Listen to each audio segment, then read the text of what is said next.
goodmorningnews.in, जो आपको रखे सबसे आगे।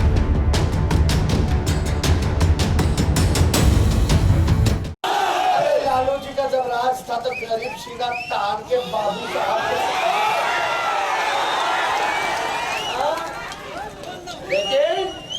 साहब धन्यवाद। आज मेरे साथ मीडिया पैनलिस्ट अभिषेक जानी साहब के हैं और बिहार के विधानसभा चुनाव 2020 को लेकर चिराग और तेजस्वी के द्वारा जो लगातार अनर्गल आरोप लग रहे हैं, उन आरोपों का जवाब भी हम देंगे और साथ ही साथ 15 वर्षों का जो ये बिहार है, आज़ादी के 73 वर्षों में ये 15 वर्ष एक स्वर्णिम कालखंड है। क्यों बाकी कांग्रेस और राजग के दौरान जो सरकारें बनी उससे हम अलग हैं, ये भी हम आपको जानकारी देंगे। सबसे पहले कल तेजस्वी यादव ने जातीय व्यवस्था से बढ़ाने का एक जो चीज परिचित फॉर्मूला रेडी कर रहा है, उसको एक बार फिर उन्होंने जिंदा करने की कोशिश की। दरअसल सवर्णों के खिलाफ तो उनके मन में घृणा है ही है, अति पिछड़ों और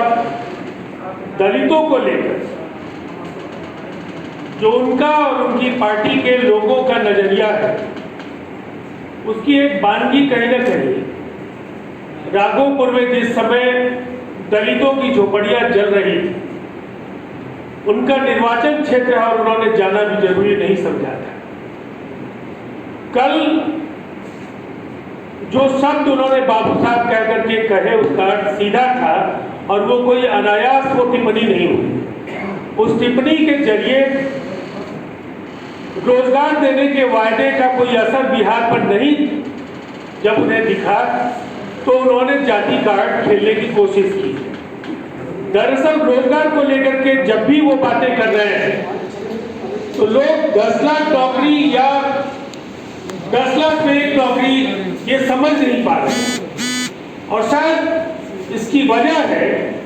कि केवल हम आज 15 साल की चर्चा नहीं करें। तेजस्वी जी के 18 महीने का बतौर उप मुख्यमंत्री जो उनका कार्यकाल है, जिसमें वो उनके भाई और उनकी पार्टी के अनेक मंत्री थे,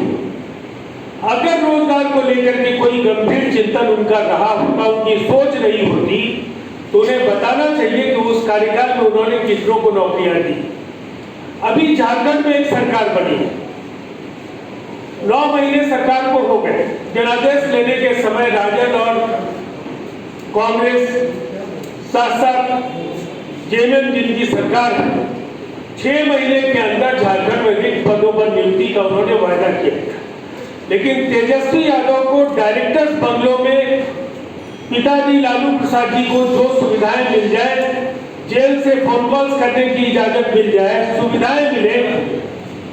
इसके लिए उन्होंने नौजवानों के हितों की बलि चढ़ा दी और झारखंड में आज तक इन 9 महीनों में एक भी नियुक्ति नहीं हुई। लालू जी का कार्यकाल बतौर रेल मंत्री, जिसमें उन्होंने गैंगमैन की बहाली को लेकर काफी अपनी पीठ थपथपाने का काम किया, लेकिन आरोप उनके उस कार्यकाल में लाखों रुपए और जमीन लेने के लगे और एक उनके खुद के परिवार के सदस्य के लिए भी नौकरी के एवज में जमीन लिखवाने की बात कही। 15 वर्षों के कालखंड में तो 95,000 नौकरियां उनके माता पिता जो उनके परिवार का कार्यकाल है उसमें दी गई, जिसमें 10 साल बिहार और झारखंड एक थे। उसके उलट नीतीश कुमार जी ने 7 लाख सरकारी नौकरियां दी और आज जिन वायदों के साथ हम जा रहे हैं वो असीमित रोजगार सृजित करेंगे। अगर हम हर खेत को पानी की बात कर रहे हैं, तो बिहार में 3 एग्रीकल्चर रोडमैप के जरिए इसकी बुनियाद डाल दी गई। आज अगर मेगा स्किल सेंटर्स की बात कर रहे हैं, हर खेत को पानी के साथ 65 पैसे प्रति यूनिट किसानों को बिजली देने की बात कह रहे हैं,